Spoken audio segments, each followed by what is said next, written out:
Hello, my name is Sonali and I welcome you back to another episode of Around the World in 7 Days.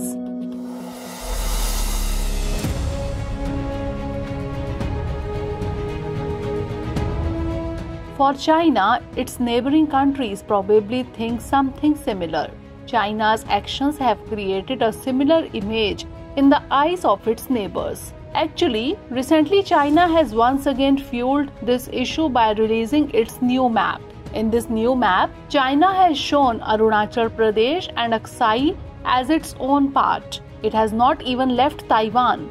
Not only this, it also includes Vietnam's Paracel Islands, Philippines' Scarborough Shoal, the entire Spratly Islands. But the most surprising thing is that it also includes the entire Bolshoi Ussuriysky Island, parts of which Russia claims as its own. Although releasing a map by China is not a new phenomenon, but this time, while it has created a new controversy by including some areas of Russia, analysts are also raising questions about its timing. China released a new map around the date of the G20 summit, which was led by India. At the same time, Taiwan and Philippines are signing defense agreements with America to increase their security.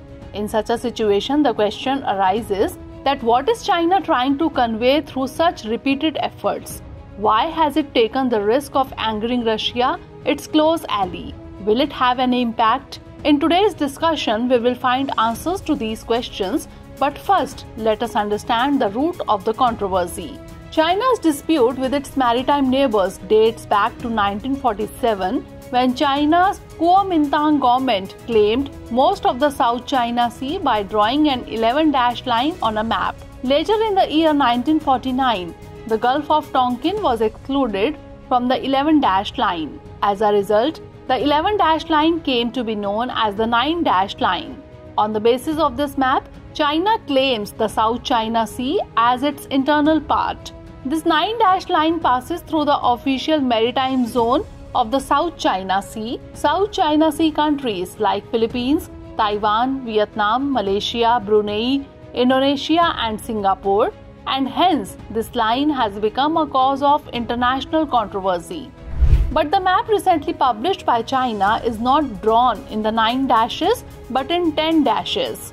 In the new map, this U-shaped line runs 1,500 km south of Hainan Island and passes through the exclusive economic zones of Vietnam, the Philippines, Malaysia, Brunei and Indonesia. This map is not only different but also detailed from the map presented by China to the United Nations in 2009. However, China also published a map with a 10th dash in 2013. The Bolshoi Ussuriysky Island, which China has included in its new map, is at the confluence of the Ussuri and Amur rivers, which separate Russia and China. The first dispute over this area took place around the year 1860. However, in 2005, an agreement was reached between the two countries to settle the Bolshoi Ussuriysky Island dispute. The division of the island was completed in 2008, according to which China was given 170 square kilometers of the island, while Russia's claim on the rest remained intact. It is clear that China's territorial dispute is not new.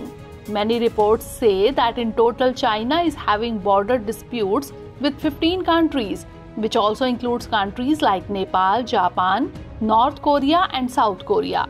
But these controversies have increased in recent times. On one hand, analysts are blaming America for this, while on the other hand, India's growing global identity is also provoking China to do so. China also sees the growing American dominance in Asia and America's efforts to bring different countries together as a global group against itself. Recently, steps like America's organizing Camp David conference by bringing Japan and South Korea together, America's sharp reaction in defense of Philippines have also stimulated China more. China considers organizations like Quad, IPEF, AUKUS as a front against itself. Not only this, America has also recently given its consent to sell arms to Taiwan. China is also angry with this because China considers Taiwan as its internal part. At the same time, China is also not liking India's chairmanship of G20. Even when India had announced the G20 meeting in Kashmir, China had strongly opposed it. On one hand, China does this to create a front against India by taking Pakistan with it, while on the other hand, to divert people's attention from the racist attacks taking place here, it repeatedly tries to corner India on the Kashmir issue. The reason for this is that China sees India as its biggest rival in South Asia. That's why it wants to keep India entangled in border disputes. This is the reason why China has not yet completely retreated from Galwan Valley. Experts believe that at a time when Russia is embroiled in the Ukraine crisis and is facing global sanctions, China has tried to prove that it is no longer afraid of Russia by showing Russian territory on its map. This appears to be true to a great extent because while many small countries including Vietnam, Philippines, Malaysia, Nepal opposed this map of China, Russia tried to ignore it, considering it to be just a minor mistake. However, experts say that China does not want to send any big message by releasing these maps, but just wants to keep its neighbors confused. At the same time, it wants to tell the countries like America, which bend and twist international laws as per their wish, that now China is also in a position to disobey international laws. For example, China's 9-dash line under UNCLOS was rejected by the UN Convention on Arbitration Tribunal in 2016, but China never accepted it. On ground, this map will have no effect. All countries keep releasing their maps, but this does not mean recognition of their claims on those areas. So that's all in today's episode. See you in the next episode. But before that, let's note down a question based on today's story. Recently released map by China is not merely a claim on the territories, it's something more than that. Analyze.